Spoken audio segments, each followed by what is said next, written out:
All right, guys, in this video, we're going to be going over all the stats, each one by one, and we're going to be talking about which stats are the best one, which ones are the worst ones, and kind of explain what each stat does in case you guys don't really know or you guys are new and you're trying to figure out exactly what certain stats are doing. This video will be the one that I will guide you to because this is the most up-to-date version of this. Now, there are other videos like it, but it is they're older, and as there has been more stats added to the game since. So obviously the first one is the attack. That is the amount, the base damage. So before any of these critical rate, critical damage takes effect, you are, how strong do you hit before anything else? So if your attack for me is 28, which in my opinion is pretty good. That means that before anything else gets added on, I already hit pretty hard. That's why when you put something like red cores with attack, it increases your power level high because it makes you hit harder.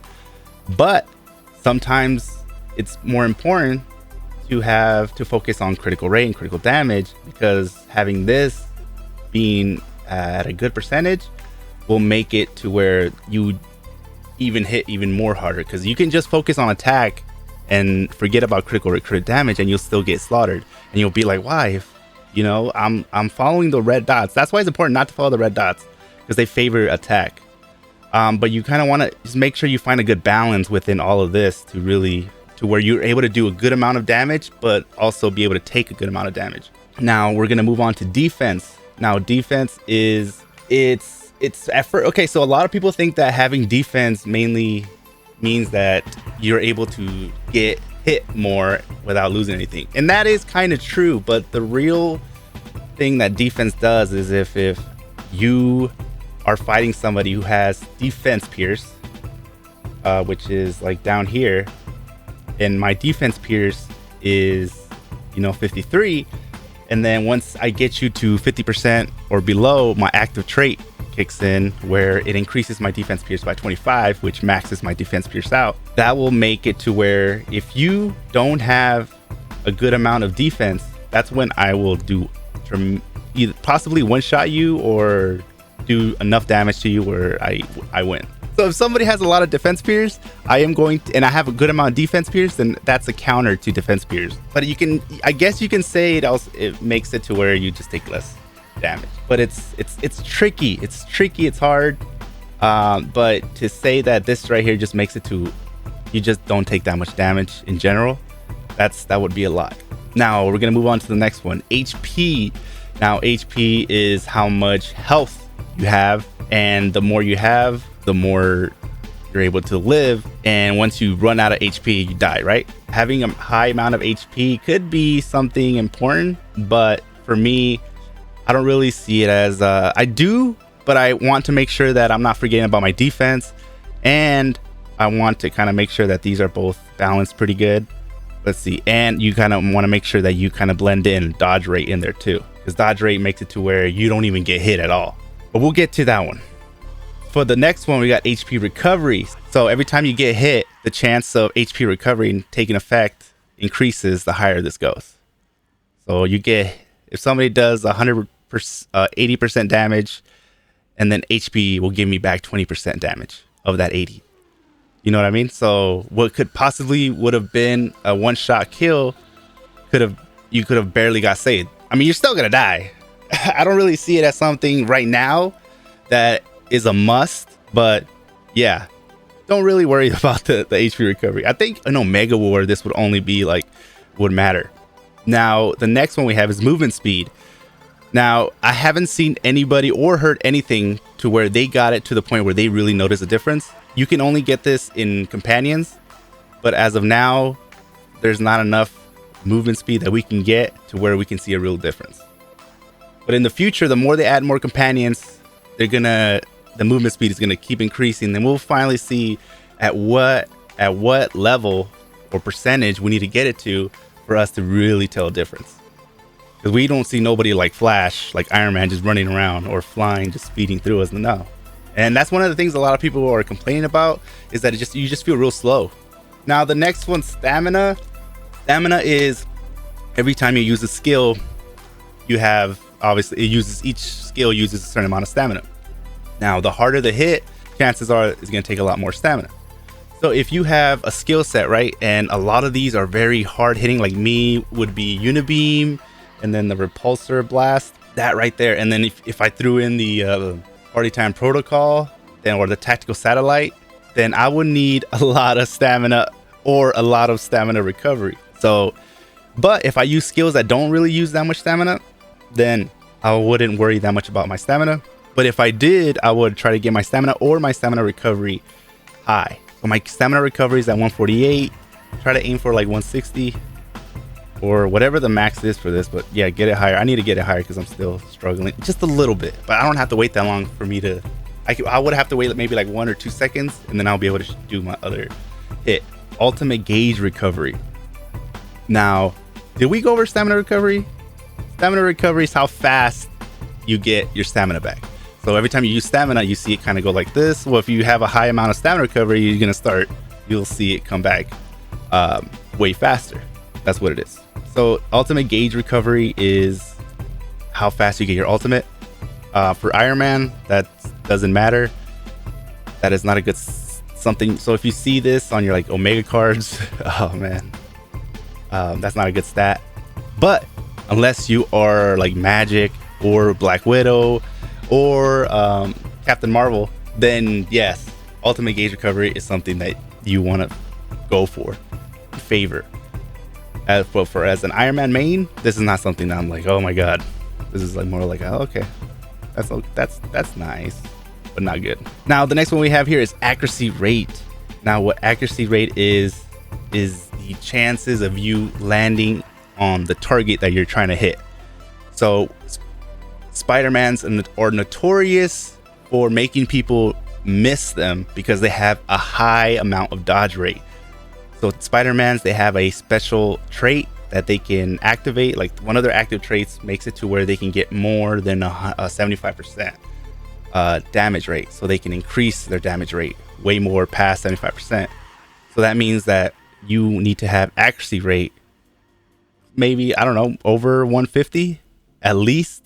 No less than 150. Like if I right now look, accuracy rate, when I fight a Spider-Man that really built their Spider-Man good, I will basically not be able to land a hit on them. They can stand there, laugh in my face, and I won't be able to do nothing because I'm at 120 accuracy rate. I need to get over like 150, 160 to land a hit. So if you hate fighting Spider-Man, increase your accuracy rate, because then you'll start landing hits on them. Dodge rate, we already went over that one. It increases the chance of people missing you, which is important. It's one of the best stats in the game. Critical rate, another good best stat in the game. Critical rate is that if you shoot 10 times from this, 6 out of those 10 times are going to be, critical rate, are going to hit for critical damage. So that means that once it hits, this critical damage kicks in, and now my damage increases by 235%. So if you have critical rate super low, that means that this stat is not really being used that much. So if you really want to make the critical damage take effect more often and really start doing some damage, you want to make sure your critical rate is at least 60. So I'm almost there. If you're past 60, your critical rate is past 60, and your critical damage is over 200, shit, that's good, man. Because it's hard for me to keep it over 200, my critical damage over 200, and my critical rate at past 60. But this right here, I'm happy with that. I'm like almost there. Now, critical damage decrease is if you're fighting somebody that has a lot of critical rate and a good amount of critical damage. That means they're probably one-shotting people a lot. This right here will make it to the point where they won't one-shot you, or if they do land a hit, it won't be that hard. If the hit is a critical hit. If it's a critical hit, then it won't be that strong. Defense pierce is how fast they can go through your defense. We already went over this in the beginning, but if somebody has high, like a Captain America, you want to make sure your defense pierce is pretty high. In general, in PvP, you want to make sure your defense pierce is, try to get it up there, like 60. Honestly, try to max that thing out. Is very important. One of the best stats, in my opinion. That's why I use the active trait where it increases my defense pierce to 25%. I believe is very important. And that's how I, as a non-regional Iron Man with superior gear, I'm still able to do, out damage people when it comes to like trying to get the rank 1 spot in bosses, or when I used to do DZ and PvE. The next one is max damage rate. Now this is a tricky one. The max damage rate is something that increases the rate of the most damage you can do. It's hard, and this is the only stat in here that I'm going to be real honest with you guys. I don't really know what this stat does. I don't see this as a stat that a lot of people are aiming for. This is a stat that when you see it, ignore it for now. Because as of now, no one really is like, oh my god, I got 2 rolls of max damage rate. This is god stats. No, I don't see that. So as you can see, 16, I bet you that's from my Omega cards. But that is just something that's not really important as of now. If it is, let me know. Put it in the comments. Like, explain to me, or any other that I don't really explain it to the point where you feel like you can add more to it. Go ahead. Let us know. I'm not, don't worry. I will not get offended. I want the information to get out there. So I want people to be able to watch this video and then in the comments, get more information. That's even better. Defense pierce. Where were we? I lost track. Okay, cooldown decrease. So cooldown decrease, what that is when you use a skill, it goes into cooldown, right? And let's just say it takes 10 seconds before you can use it again. Cooldown increase will make it to where it drops down to like, to 9 seconds or 8 seconds. So it's also, this is another very important stat that you want to make sure. This is something that you can get it in your boots. You want to make sure you get this in your boots.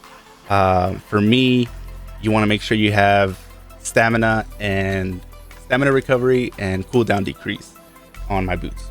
At least 2 of each. And that is for like Iron Man. But if you're like a Black Widow, Captain Marvel, or somebody else, then ultimate gauge recovery, also you can get it on your boots. For Magic, I think Magic is the only one that I wouldn't mind getting HP or HP recovery, mainly HP, because she has an active trait that turns HP into it. I have to refresh my memory on that one. The cooldown decrease is a good stat to have. Definitely want to make sure you have that on your boots. And if you are tired of waiting so long for your skills to cool down, focus on cooldown decrease. It's a good stat. A lot of the best players really focus on that. Total damage. Now, total damage is, some people say it's like the best stat in the game because it increases the damage to everything. And I believe that kind of is true, but I still don't see nobody really just aiming for total damage. Like, I want to max out my total damage. It's not to the point where we're seeing a huge difference. So it's still, on paper, it looks like it's the best stat. That's something you want to go for, but we don't really see a difference when we use it. Like for me, I have it at 16 and I'm doing great when it comes to like raids, level 5 raids. I'm still hitting top damage about 80% of the time there, unless, one of the top players comes in here like this, I don't know his name. All I know is that his name sounds with a cup of noodles. But he's like a really good player. He one-shots me every time. When somebody good like that shows up that built their character really well, then yeah, but 80% of the time in level 5 raids or blitzes, I'm top dog in there. So that's what, total damage is. It could be the best stat, but we just don't see it yet until they finally do something where this right here starts to become really important. As of now, it's just an okay stat. Status effect resistant. Now, status effect resistant is, let's just say, how Black Widow does that one where I don't play her that much, but she throws something at you and then you're electrocuted and you kind of slow down a little bit and it takes damage away from you. Well, if you have that's because they probably have a high amount status effect. If you have status effect resistant way higher than 27%, I'll say double that, if not more than double that. But that means that when Black Widow tries to hit you with that, it won't affect you because you have high resistance to status effects like that. I think anything that has a status effect, I don't really focus on a lot. Maybe I should. It's as of now not a lot. There's other more important things that you can put in place of the status effect resistance. Status effect accuracy is if you are Black Widow and you're gonna use that a lot and you want that to land. Or for me, I'm trying to make them bleed with my spin blade so I can do more damage. Then I would focus on status effect accuracy. PvP damage. Obviously, that means that overall you want to make sure that you have PvP damage in your PV when you do PvE, because it's going to increase the damage that you inflict to the opponent tremendously. Like, you have to have PvP damage. If you go in there with no PvP damage, you really won't, one shot, because everybody's going to have PvP damage decrease, and you want to make sure that you go in there with some PvP. You can get this from your Omega cards. So, and especially the special Omega cards. PvP damage decrease for me is my favorite stat for PvP, and that is because it makes it to where I don't get one-shotted. I get two-shotted now, but that two, before they can do the two shots, I'm already gone. That's when I was in DZ. Now I don't do DZ no more. Yes, I love the PvP damage. I have it in my PvP damage, in my PvP build, still the same. So 62, almost 75, and it makes it to where I survive a lot longer. Now we're gonna go into guard damage. This is how you guard break somebody, because everybody has like a guard meter, and once that breaks, you get guard broken. And when you get guard broken, that's when you'll fall down if you're flying, and that's when once your guard is broken, that's when they really like one-shot you. So guard damage decrease makes it to where your guard gauge doesn't go down that fast unless they have a higher amount of guard damage than you do. Just double check. Let me go through here my notes, my handy dandy notes here. Let me go to increases your overall percentage. So guard damage increases your overall percentage of your guard damage moves. Most effective on the abilities that have a high guard break. Will break the guard of your enemy faster. I don't have it that much, and maybe I should focus on this. Let me know, because if you are really into PvP, let me know what, you guys are seeing everything I have here. Tell me which one that I need to work on for PvP. But for PvE, I don't really. I'm doing. I'm happy with the amount of damage I'm doing in PvE. Supervillain damage is how much damage more you do to a supervillain, but that's only when you go up against supervillains. But you could also have it to where this and focus more on the other stats, because the other stats will still make it to where you'll do a lot of damage to a supervillain, but that applies to everyone, not just supervillains. Supervillain decrease is one where if you are getting hit hard by supervillains, this will increase how hard they hit you. Once again, it's probably more important to focus on dodge rate, defense, because that applies to everything, not just supervillain. Surface to air damage is if you're like Black Widow and Iron Man's shooting guided missiles at you and he's in the air, and you use or you shoot at him, or you use the skill against him, you'll do more damage because you're on the ground, he's in the air. Air to surface is the other way around. If you're Iron Man and you're fighting Black Widow or Captain America, you'll do more damage if you're in the air, if you have air to surface damage. But keep in mind, when you're in the air, your guard, you can easily be guard broken. Your guard gauge goes down by 50%. If you guys didn't know that. So if you're in the air, be careful, because you get guard broken more easily when you're in the air flying. So now you know. It's an indie tip right there. Villain damage. So villain damage is a stat that, as you can see, I don't really care about. But unless I'm in training grounds, like in training grounds, or if you are like trying to get through the camp story mode, like I just did the story mode for Dark Domain 2 on my Magic, and I focused a lot on villain damage. I saw a difference, not really, but we'll see. When I go into training mode, I do focus on. I try to put cards with villain damage in there, but I just don't really see a difference. I just don't. Let me know if you guys see a difference with villain damage, and what percentage do you need to go for villain damage? Because I'm pretty sure if you're gonna go into villain damage, you might as well. You have to pass a certain percentage before you really notice a difference. I'm interested. I feel like maybe I should just kind of like try to focus on maxing out villain damage and just seeing how it does, if I can really tell a difference. Villain damage decrease, obviously the less damage you take. So if you're trying to do a story mode and these mobs of villains are getting to you, then villain damage decrease. But then this is the same thing for super villain. You want to make sure that it's more important to focus on dodge rate, defense, HP than to focus on villain damage decrease because that affects everything, all the modes, not just villains. This is not a really good stat. Villain damage decrease is not a really good one. I would say villain damage is not a good one either. Range damage is one of the new stats, and that is where if somebody does a skill, right, that involves, obviously if they're far away and they're able to, like this Iron Man using his guided missiles towards you, that's a range. So that means that the damage for that increases. Range damage decrease means that if you are the person getting shot by Iron Man in the air or on the ground, and those missiles are coming to you, once they land on you, you won't get that much damage taken down, depending on what their, damage increase is.